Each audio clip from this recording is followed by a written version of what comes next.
அதுதான் பிராண்டோடைய advantage. Brand வந்து உங்களோட சோல்ஜர் மாதிரி. நீங்க போறதுக்கு முன்னாடி அது போய் அந்த வேலையை உங்களுக்கு போறதுக்கான ரூட் எல்லாம் அவங்க அந்த கஸ்டமருக்கு தெரிஞ்சிடும். ஓ இது இந்த மாதிரி ஒரு கம்பெனில ஓகே. ஒரு ஆர்கனைசேஷன் ஒரு ஸ்டார்ட் அப்க்கு வந்து ஒரு ஃபெமிலியர் பர்சன் ஒரு செலிபிரிட்டியை வந்து பிராண்டா வைக்கிறது ஓகே. இப்போ ஒரு ப்ராடக்ட் ஒரு டெலிவிஷன் அட்வர்டைஸ்மெண்ட் கமர்ஷியல் அட்வர்டைஸ்மெண்ட்ல வந்து நிறைய ப்ராடக்ட்ஸ்க்கு வந்து பிராண்ட் அம்பாசிடர்ஸ் வந்து செலிபிரிட்டிஸ் தான் வராங்க. அப்போ அதே வந்து ஒரு ப்ரொஃபஷனா வச்சிருக்கிறவங்களுக்கு அடிப்படுது இல்லையா? இப்போ ஒரு ஃபன்னியா சொல்லணும்னா ஏன் இவர் ஷேவ் பண்ணாதான் வந்து அது ஷேவ் ஆகும், மற்றவங்க பண்ணா ஆகாதா, ஒரு மாடல் ஷேவ் பண்ணா அது ஷேவ் ஆகாது அப்படின்ட்டு நிறைய வந்து பேர் வந்து கமெண்ட் பண்ணுவாங்க. ஸோ அதுக்கு வந்து எதுக்கு ஒரு செலிபிரிட்டியை வந்து பிராண்டா வைக்க? அதுதான் இது எப்படின்னா இப்போ ஒரு செலிபிரிட்டிக்கு ஒரு வேல்யூ இருக்கு ஓகேங்களா. ஒரு செலிபிரிட்டின்றதும் ஒரு மெசேஜ் தான். நீங்க ஒரு ஷாருக் கான் உங்க மனசுல ஏதாவது ஒரு இது ஃபீலிங் ஒன்று வரும். அமிதாப் பச்சன், ஒரு ஜான் அப்ரஹாம், அவர் வந்து அதுதான் அவரோட பிராண்ட். இப்போ உங்க ப்ராடக்ட் எந்த பிராண்டோடய போகும். பிளஸ் கிளட்டர் நிறைய மாடல்ஸ் இருக்காங்க வச்சுக்கோங்க. உங்ககிட்ட உங்களுக்கு வந்து உங்களால் அந்த அளவுக்கு உங்களுக்கு பட்ஜெட் இருக்கு அப்படின்னா you should go with brand ambassador. ஏன்னா ஒரு பேப்பரை திருப்பிக்கிட்டே இருக்கேன் நான், ஒரு மேகசின் 100 ஆடு வருது, ஷாருக் கான் ஆடு வரப்போ நிறுத்துவேன். என்ன ப்ராடக்ட்னு பார்ப்போம். அதுதான் உங்களோட அட்வான்டேஜ். இதே மற்ற மாடல் அதை நல்லா இருக்கான் அப்படின்னு சொல்லிட்டு போயிடுவேன். ஸோ என்ன கண்டென்ட் நம்ம பார்க்க போறது இல்லை. அப்போ நின்று ஒருத்தருங்க பார்க்கணும். இப்போ நீங்க இப்போ ஷாருக் கான் ஃபேன்ஸ் எவ்வளோ பேர் இருப்பாங்க. இப்போ டிவியில் ஒரு ஆடு ஓடுது, ஷாருக் கான் ஆடுன்றதுக்காக குடுக்குன்னு ஓடி வந்து பார்க்குறவங்கள நீங்கள் பார்த்துருப்பீங்களே.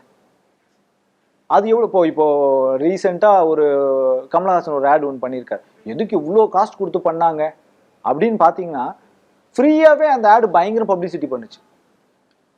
WhatsApp because of the brand. அப்போ கொடுத்தவங்க வந்து ஐயோ இவ்வளோ காசு கொடுக்குறோமே வேஸ்ட்டோ அப்படின்னு நினைக்க முடியாது. ஏன்னா வாட்ஸ்அப்லேயே ஒரு பெரிய ரவுண்டு போச்சு. யூடியூப்ல எனக்கு தெரிஞ்சு ஒரு 10-15 நாளில் ஒரு 20 லட்சம் வியூஸ் போச்சு. அதுதான் அதனோட அட்வான்டேஜ். இப்போ அவ்வளோ காசு கொடுத்தாங்கன்னா அதுக்கு வந்து they would have calculated it. இது வந்து இவ்வளோ டிவியில் ஆடு கொடுத்ததால வர ப்ராஃபிட் வந்து எனக்கு இதில் வரும், என்னால் வந்து I would be able to take this from this அப்படின்ற மாதிரி. இப்போது ஆனால் எல்லாரும் செலிபிரிட்டி மூலமாக போகணுன்னு அவசியம் கிடையாது ஓகேங்களா. இப்போ ஸ்டார்ட் அப்லாம் போகணும், நீங்கள் அது ஸ்டார்ட் அப்லாம் போகணுன்னு அவசியம் கிடையாது. எனக்கு நெசசிட்டி இருந்ததுன்னா, எனக்கு பட்ஜெட் இருந்ததுன்னா மட்டும்தான் போகணும். இல்லைன்னா பிராண்ட் அம்பாசிடர் ஒன்று தேவையே கிடையாது. ஸோ அந்த அளவுக்கு உங்களுக்கு தேவைகள். வோடாஃபோனில் வந்து இந்த ஜூசு வந்தது. Who's a brand ambassador? Did it do a phenomenal reach, செம்ம ரீச். நீங்கள் ஷாருக் கான் ஆடு பார்க்குற மாதிரி நான்லாம் ஓடி வந்து பார்த்துருக்கேன். அந்த ஆடை ஜூஸு ஆடான குடுக்குன்னு ஓடி வந்து பார்த்துருக்கோம். இதுதான் பிராண்டிங்க்கு வந்து பிராண்ட் அம்பாசிடராக இருக்கணும். ஆனால் அதில் ஒரு மெசேஜ் இருந்தது, அதில் ஒரு உண்மை இருந்தது. ஸோ அது ஒரு கன்வின்சிங்காக இருந்தால் யாராக இருந்தாலும் அதுவாக அப்போ நீங்கள் அதுதான் நீங்கள் பிளான் பண்ணணும். இப்போ இவ்வளோ வருஷம் கழிச்சு கூட நம்ம அதை பற்றி பேசுகிறோன்னா that is the power of branding. அந்த இடத்துல இந்த மார்க்கெட்டிங் வாஸ் குட். ஓகே. நிறைய இன்டர்நேஷனல் இந்த ஃபேப்ரிக் பிராண்டுக்குலாம் பார்த்தீங்கன்னா இங்கேருந்து தான் ஃபேப்ரிக் போகுது. சென்னை நம்ம திருப்பூர்ல இருந்து தான் ஃபேப்ரிக் போகுது. ஸோ அந்த இன்டர்நேஷனல் பிராண்டுக்கு இங்கேருந்து போகும்போது நம்ம அந்த ஃபேப்ரிக்கை ஏன் வந்து ஒரு பெரிய பிராண்டாக நம்மளால் எஸ்டாப்ளிஷ் பண்ண முடியல? இல்லை நம்ம இங்கேருந்து வந்து எக்ஸ்போர்ட் பண்ணால் மட்டும் போதும் அப்படின்னு நினச்சிட்டாங்களா? இல்லை நம்மளுக்கு இந்த வருமானமே போதும், இல்லை நம்ம இந்தியன் பிராண்ட்ஸ் அந்த அளவுக்கு? Absolutely right. அது ஒரு நல்ல ஒரு காரணமாக இருக்கலாம். டி நகரில் இருக்கிற ஒரு ஸ்டோர்ஸ், ஒரு பெரிய ஸ்டோர்ஸ், இட் ஹேப்பன் இன் இந்தியான்னு ஒரு புக்கு, அதில் கிஷோர் பியானி சொல்லுவார். பிக் பஜார் ஆரம்பிக்கிறதுக்கு முன்னாடி அவங்களோட டாப் மேனேஜ்மெண்ட் எல்லாரையும் இந்த டி நகரில் இருக்கிற இந்த ஸ்டோருக்கு அனுப்பிச்சு ஒரு வாரம் நீங்கள் போய் அங்கே நின்று எப்படி சேல் நடக்குதுன்னு பாருங்கன்னு சொன்னார். அதாவது இவங்க கற்றுக்கிட்டதே அந்த ஸ்டோர்ஸ்ல இருந்து தான். ஆனால் அவங்க ஒரு 500 அவுட்லெட் ஓப்பன் பண்ணாங்க. நம்ம 4 அவுட்லெட்டோட நின்றுட்டு இருக்கோம். நம்ம அதுக்கப்புறமே தான் நம்ம யோசிச்சே பண்ணோம். கேட்டால் எங்களுக்கு அது தேவைப்படல, இதுவே போதும் அப்படின்னு நினச்சிக்கலாம். அவங்க வளரணும்னு நினைச்சாங்க, வளர்ந்தாங்க. நம்மளுக்கான எல்லா இது இருக்கு. ஆனால் முதல்ல நமக்கு அது போகணுன்ற அந்த எய்ம் இருக்கா? இப்போ இருக்கு. ஒரு காலத்தில் வந்து அதுதான் நம்ம சொல்லுவேன். கிரிக்கெட்ல கூட நீங்கள் பார்த்தீங்கன்னா ஒரு விக்கெட் எடுத்துட்ட பிறகு ரொம்ப கத்துவே மாட்டாங்க. ஏன்னா நம்மளுக்குள்ள அந்த மென்டாலிட்டி இருந்தது, நம்ம அக்ரெசிவ் கிடையாது, கிரிக்கெட்ல இப்படி கையாட்டிகிட்டே போயிடுவாங்க. ஒரு காலத்தில் நம்ம சில பிளேயர்ஸ் நம்மளை விட நம்ம நாட்டை விட வறுமை நிலவில் கொஞ்சம் கீழே இருக்கிற பிளேயர்ஸ் அவுட் ஆனால் தான் பயங்கரமாக கத்துவாங்க. நீங்கள் முதல்ல பழைய மேட்ச்லாம் போய் பாருங்க. இந்த ஆஸ்திரேலியன் விக்கெட்டு, இந்த இங்கிலாந்து விக்கெட்லாம் போச்சுன்னா நம்ம ஆளுங்க அவ்வளோ அக்ரெசிவெல்லாம் காட்ட மாட்டாங்க. அதுலேயும் ஒரு பிராண்ட், அதாவது நீ வந்து கொஞ்சம் அப்பர் பிராண்ட். இப்போ வந்து அப்படி கிடையாது. We treat everybody as equals. நம்ம அந்த நிலைமைக்கு வந்து இப்போ யார் விக்கெட் போச்சாலும் வித்தியாசமே இருக்காது. இப்போ ஜிம்பாப்வே கிட்ட ஒரு விக்கெட், பங்களாதேஷ் கிட்ட விக்கெட் போனாலும் இப்போ ஆஸ்திரேலியால அதிகமாக கத்துவோம். அந்த விக்கெட்லாம் is more precious to us now. அதுக்கு வந்து பயங்கர ரியாக்ஷன் இருக்கும். அண்ட் சோஷியல் மீடியா அப்படின்ற ஒரு விஷயம் வந்ததுக்கு அப்புறமா பார்த்தீங்கன்னா பிராண்டிங்க்கு வந்து ஒரு ஃபினாமினல் க்ரோத் இருக்கு. ஸோ சோஷியல் மீடியாவோட பார்ட் பத்தி சொல்லுங்க. ஓகே, ஒரு காலத்துல பிராண்டிங் உங்களை நீங்க பிராண்ட் பண்ணணும்னா you have to reach out to people. அப்போ நீங்க வந்து மாஸ் மீடியாவை தேடி ஓடணும். நியூஸ் பேப்பர் ரிப்போர்ட் யாராவது என்னை பற்றி நீங்கள் ஆர்டிக்கல் போடுங்களேன், ஏதாவது என்ன டிவியில் இன்டர்வியூ கொடுங்களேன். இப்போ அது அவசியமே கிடையாது. இப்போ வந்து news paper will come behind. இப்போ வந்து ஒரு காலத்தில் வந்து இப்போ ஒரு ஏஆர் ரஹ்மான் வச்சுக்கோங்க. ஏஆர் ரஹ்மான் ஒரு இன்டர்வியூ கொடுக்கணும் அப்படின்னா probably should call for a press conference. இவ்வளோ பேர் இப்போ அப்படி கிடையவே கிடையாது.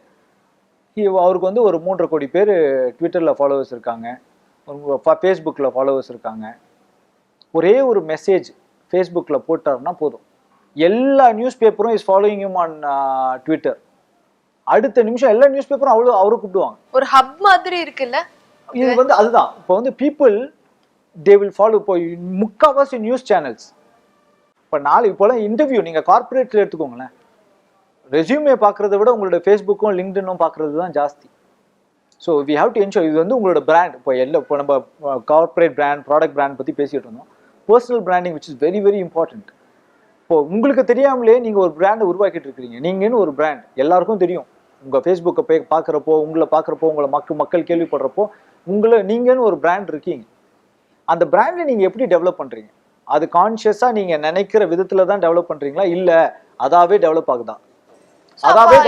எல்லா டைமுமே நம்ம கான்ஷியஸா இருக்க முடியாதுல்ல சார். நம்ம ஒரு போஸ்ட் பண்ணோம்னா கூட ஐயோ இது எல்லாருமே பார்க்கணும், நம்மளோட பிராண்ட் அப்படின்னு நினைச்சிட்டு நம்ம பண்ண முடியும் இல்ல. ஆனா அதுக்குன்னு இப்போ ஃபார் எக்ஸாம்பிள் நீங்க வந்து நான் வந்து ஒரு ரிலீஜியஸான பர்சன் அப்படின்ற மாதிரி ஒரு பிராண்ட் நீங்க பிராண்டுன்னு நினைச்சுக்கோங்க. நீங்க ஒரு ரிலீஜியஸ், எப்பவுமே ஒரு சம்மந்தமே இல்லாத ஒரு ரிலீஜியஸ்க்கு அப்பாற்பட்ட ஒரு விஷயத்த போட்டுக்கிட்டே இருந்தீங்கன்னா உங்க பிராண்டுக்கு ஒரு கன்ஃபியூஷன். இவங்க ஒரு காலத்துல ரிலீஜியஸ் பத்தி பேசுறாங்க, திடீர்னு அதுக்கு ஆப்போசிட்டா பேசுறாங்க, இவங்க என்னதான் ஒரிஜினலா இவங்க மாத்தி ஒரே கன்ஃபியூசிங்கா இருக்கே அப்படின்னு நினைச்சிருவாங்க. ஸோ நம்மளோட நம்பகத்தன்மையே வந்து போயிடும். அப்போ உங்களோட பிராண்ட் இதுதான் என்னோட பிராண்ட் மெசேஜ், இதுதான் நான் அப்படின்னா அதனோட கன்சிஸ்டன்சி ஒன்று இருந்துகிட்டே இருக்கணும். நீங்க நிறைய பேர் அவன் இன்னைக்கு ஒன்று பேசுவான், நாளைக்கு ஒன்று பேசுவான், அவன் வார்த்தையை நம்பாத அப்படின்ற மாதிரி. இது பிராண்டுக்கு வந்துச்சுன்னா இதுதான் பிராண்டுக்கு ஒரு பெரிய இழப்பு.